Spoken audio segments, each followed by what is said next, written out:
Pag-aaral sa ating mga batas. Libre, walang bayad. Hashtag may batas pala. Nako, mainit po ito. Mainit-init. Marami pong na-aksidente. Diyan lang po sa Marilao.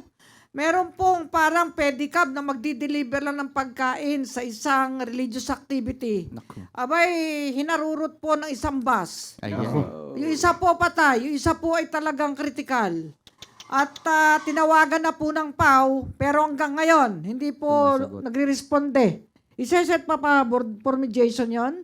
Pansamantala, Chief, yes. Pero Subukan po natin, susulat Chief. tayo Opo. sa LTFRB at sa LTO para aksyonan po. At dyan sa Commonwealth, same bus company ang involved po. Naku. At na-impound doon sa may boundary ng Fairview.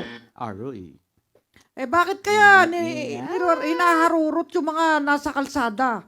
Nasa gilid na nga yung pedicab Isa naman napanood ko pa, nasa gilid na yung nagmumotor. Bakit at saka talagang sinusuro. Hindi man lang magpreno. Ano ba yun? Nawala ng preno, Enok? Posible. Ay, nako. Posible Kaya rin, nga, no? Hindi Init na natin ang ulo. masabi. Buhay yan Ang hindi mo malaman. Alam nyo ba? Tama, may hangganan ng buhay. Huwag naman sa kanyang pamamaraan. Actually, yung patay, pahinga na. Pero yung critical sa hospital, talagang gumagastos ang malaki ang pamilya. Perwisyo kayo sa kalsada. Nako. Kaya dapat talaga, ang mga bus company, ipanyuro nyo yung inyong mga driver at ipa-drug test.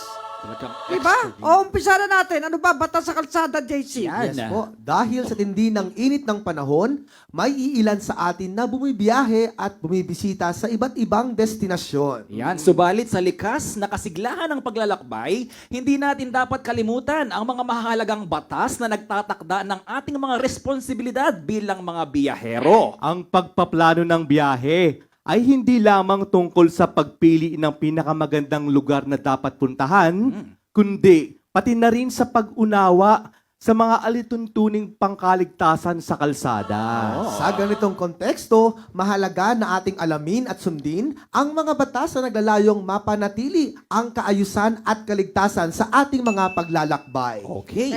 Meron iba, paso na nga rehistro, tumatakbo pa Ay, Naku, marami ano ba ganyan. mangyayari dyan? Isama sa checklist bago tumulak sa papuntang destinasyon ang pagkakaroon ng rehistro. Yes. Sa nagre-rehistro sa LTFRB, di ba? Ang gagamiting Sasakyan, yan. Sang-ayon po yan sa Section 5 ng ating Land Transportation and Traffic Code or Republic Act Number 4136. Walang sasakyan ang dapat gamitin o patakbuhin sa anumang pampublikong highway sa bansa maliban kung ito ay maayos na nakarehistro para sa kasalukuyang taon. Tama, sa ilalim ng Joint Administrative Order Number 2014-01 ng Department of Transportation and Communications or DOTC, na ngayon ay Department of Transportation or DOTR, multa na aabot sa 10,000 pesos ang magiging parusa sa mga magbabiyahe at gagamit ang sasakyan na paso ang rehistro. 10,000 pesos. 10,000. Ako, dapat taasan pa yan Oo nga. Kasi iba kaya hindi na makakuha ng kasi nga defective na yung mga bus nila, maraming kaso. O talaga iba na i-impound. Yan. Anong dapat? Dapat talaga impound. Meron doon sa may San Rafael, apo ko pa sa pamangkin 19-year-old. Ayun, inilibing namin kamakailan lamang. Oh no. At tapos nakaset for hearing kahapon. Doon sa San Rafael. Nagkataong isa lang ang PAW lawyer doon. O kaya talagang nakakalungkot na merong mga bata pa lang, namamatay na, hindi na makakita ng magandang kinabukasan. Kasi nga, kinitil na ang kanilang buhay. Iba kasi, pag bangag na, talagang gusto-gusto na tagisin yung yung motorista.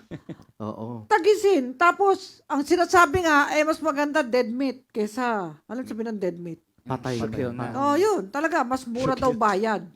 Ayun ang kasabihan, Kesa yung no? buhay. Gagamutin pa. Binabalikan pa, talagang sinusuro. Grabe. Bumabalik. Ano yan? May Animal Welfare Act nga Yeah. Mga aso, di mo pwede anuhin. Anong ginagawa? Tao yan Yes, buhay. Para kayong kampo ng kadiliman. Di ba? Ngayon, pag walang lisensya, ano mangyayari? Ito, rehistrado nga ang sasakyan pero wala namang lisensya ang driver nito. Nako. Ay, ay. Ang pagkakaroon ng wastong driver's license ay isang pangunahing kinakailangan sa pagmamaneho ng kasakyan sa kahit anumang kalsada sa Pilipinas. Anong bawal ayon sa batas? Eno? Yes, bawal pong magmaneho ng sasakyan ang sino mang walang kaukulang lisensya sa No, no, pagmamaneho. Oh, Henry, ano man ang multa? May multa na aabot sa 3,000 pesos at diskwalifikasyon na mabigyan ng lisensya upang makapagpamaneho ng sasakyan ang maaring maipataw sa sino Sino mang ba? lalabag dito. At saka yung pagbibigay ng lisensya, dapat higpitan eh. Pa-drug test talagang totoong drug test. Kaya LTO, Sir Vigor, kaibigan natin Requirement. Hello si po. Sir Hello Vigor po. Mendoza, siya ang head ng LTO. Mabuting tao yan. Kilala ko pa yan sa Ateneo Law School. Kasama ko sa Student Council, pareho kaming officer. Kaya nga, tulungan namin kayo dito sa PAW kung paano natin mapapabuti ang ating yung Traffic, transportation system sa Apo. ating bayan. Huwag natin konsintihin yung mga yan. Pagbayarin natin. Biro mo sasabihin magbabayad, mag-usap na lang doon sa korte. Ay, Manong isettle na, huwag na iparating sa korte. Kawawa yung Mas mga pinapahirapan pa. hassle. Ngayon, aagnas na sa sementeryo yung napatay nyo, ayaw nyo Wow. pang bayaran yung pamilya. So, pa yung pahirapan. O, pwedeng kumuha sa Plaridel ng abogado yung pamilya na yon ng aking pamangkin. O, kundi pwede sa San Rafael dahil hawak na yung akusado. Okay? Huwag magpaharurot! Harurot! Ayan, Ito. ako, dyan sa Commonwealth, 60 lang dapat. Naku. Tatakbo na Ayan 100. Ay, manunuro talaga. Sige, Deadly anong place sabi talaga dyan? yan. Pangit At- yung, na- pangit yung word. JC. Okay po. Ayan.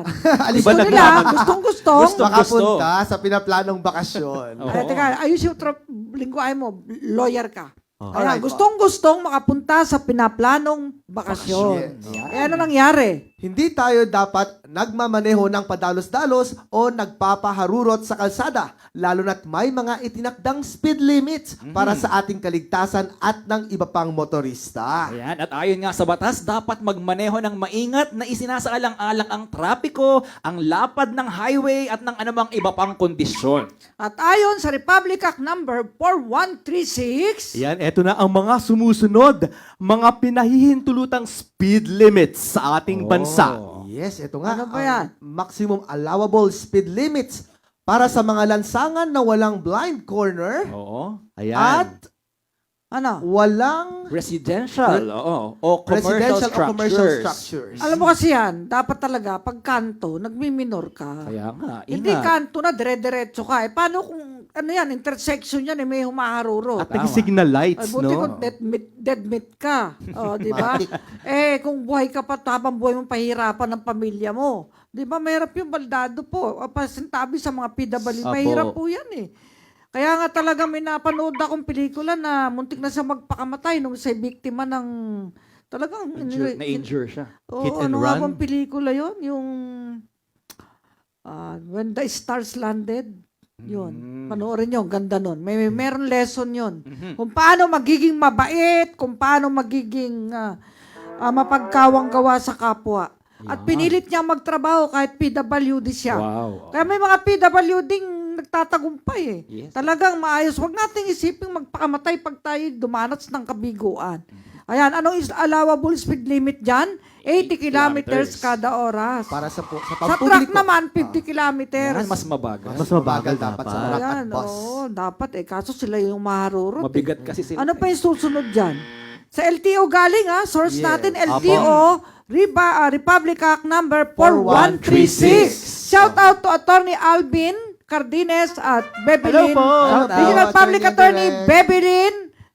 Monsanto. O ayan, sila po yung nag-aayos nito eh. Ayan, ano naman ang maximum allowable speeds dito sa mga lansangan na walang blind corners at walang residential o commercial structures. Parang pareho rin. Ano? Yan, Yung- oh, yan po yung 80 kanina. kilometers. Yan. Kada Ayan, oras. 50 kilometers sa truck. Nakikita po natin ang tabulation, mga kababayan. Yes, opo. Sa boulevard na matatawag na true streets at walang blind corners. Ano sabihin ng blind corners? Yung, Yung biglang Hindi mo masyado makita. pag blind, hindi kita. No. Hindi Wala kita. nga eh. anytime Oh, pwedeng may 40 lumabas kilometers sa motorsiklo, At 30 kilometers kada oras. truck Para at saan yan? bus. Sa truck Sa at mga bus. truck at bus. Truck at Ayan. bus. Para hindi Okay. magkabangga-banggaan, mag-minor kayo para meron kayong last clear chance. Ayun. Ano yung sabihin ng doctrine of last clear chance, JC? Kung sino po yung may pagkakataon, Chief, na makaiwas sa aksidente, dapat gawin niya yung kanyang diligence Hindi para ganun. iwasan ito. Yung Kung unang hindi, nakakita ng panganib. Opo. Yun Siya ang yung- doctrine ng last clear chance. Opo. Kung sino ang unang nakakita ng panganib, dapat siyang iiwas. At sabi kahit Sa nasa Tagalog yun, kahit nasa mali ka pa, Pag-recite natin si Mr. Dun sa Gardon, juristic. mamaya. Baka ma-recite siya. Ni-lecture ko na nakaraan yan. O sige, Ayan. yan. Saan naman tayo ngayon, mga kapatid? Yung pink, ayan, mga lansangan. Sangan. Na lungsod o Ano munisipyo. nagtakbo lang? O, Mga 30 lansangan. kilometers per hour para sa Oo. mga pampubliko o pribadong sasakyan. Doon sa Davao, kaya ang tawag doon, 30. O sabi na, 30. 30. O, kaya pasintabi po. Talagang kailangan doon sa mga matao, 30 kilometers per hour lang. Sa mga truck, ganun din. 30 kilometers per hour lang. Hinahinay. Huwag tayong umaharurot. Wala naman kayo sa highway eh. Yung mga NLEX, SLEX hanggang Yun, pwede yun. 80 to 100, pinapayagan, di ba? Pinapayagan po. Eh, pag lumampas ka na sa 100, delikado na yan. Napakalayo po ng braking distance nyo. Oo. O ngayon, bakit po ako may alam sa ganyan? Eh, may lisensya po ako magmaneho eh. Wow. Kaya lang di po ako nagmamaneho. Kasi po, ako ay, sabi ni iba, babae. Sabi ko, ano kung babae? Pero yun din, pwede na ako magmaneho. Pag yung Oo. driver wala, di ako po magmamaneho. Oo. Ayan, ano pa yung matulog? Yung mga- Natutulog nang nagdadrive, meron yata. Mga Ito, matao. Chief, pag Sa yung mataong lugar, at intersection, Intersection. hindi 30. 20. Yun, mas Oh, mababa. 20 kilometers per hour. Ayan, no? Standard yan, ha? Mga kababayan, napakaganda po na natututunan natin dito sa Hashtag Pala.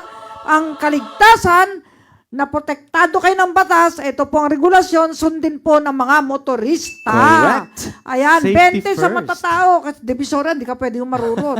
Di ka pwede Susuruin mag-40 mo yung mga doon. namimili doon. Ayan, meron naman pong lasinggero, iinom, tapos magdadrive. Ayan. Dami- Eh, sabi ang ka- At daming- pag pulasing ang driver, sumasayaw din. Ang daming Sumusuray guilty din dyan. sa sakyan. Naku.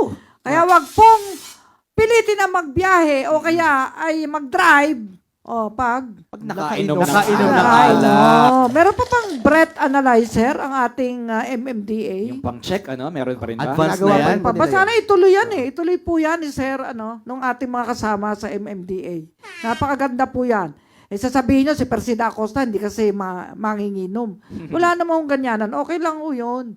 Meron pwedeng uminom kung may driver ho kayo. Oo. O, di ba? O kaya matulog na lang kayo doon sa lugar kung saan Huwag kayo na uminom. mag-drive. Oo. O, wag palipas Palipas. muna kayo ng magdamag doon sa pinag-iinumanan nyo.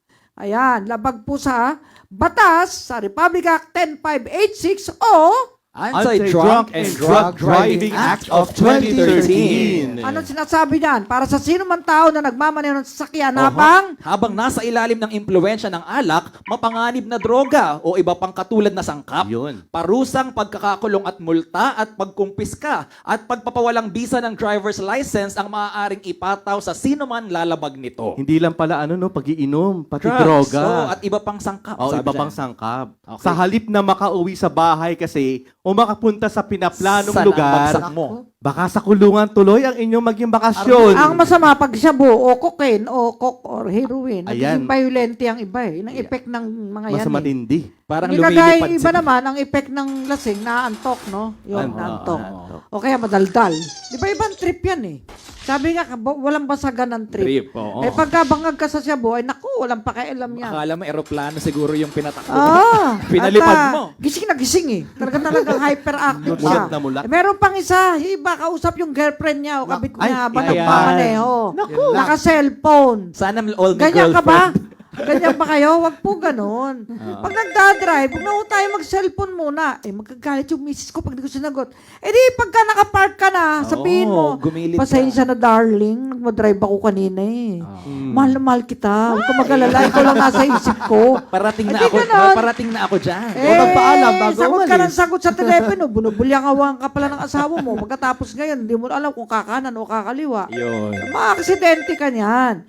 Di ba dapat sa pagdadrive, show your presence, show your intention. Kaya nga merong ang tawag doon, Yung sa may click-click. Mga signal light. Signal Signal lights. light. Oh, pag naman may tumatawid, ay hindi dapat businahan Busina, mo. Yes. slow Slow down. down. Oo, ganon. Yan. Slow down. Hindi yung mabigat ang paa sa silinyador sa may preno. Mamaya masira yung preno mo. Ay, mahirap yung Nauntog ka ganun. pa sa Yari manubela ka. yan. Buti kung yung sasagasaan mo lang madisgrasya, ikaw din. Kaya Oh, nga. madalas ganon. Kaya nga iba, ayaw umupo sa likod ng driver dahil, delikado. Mas delikado. Oo, pero mali eh. Alam mo yung driver, iiwas na yung sarili niya eh. Usually, nasa kabila, yun ang nagiging mapanganib. Ang bottom line, wag pong uminom bago mag-drive. At very. wag magdroga dahil bawal po yan. Very wrong, droga. very wrong. X na agad yan.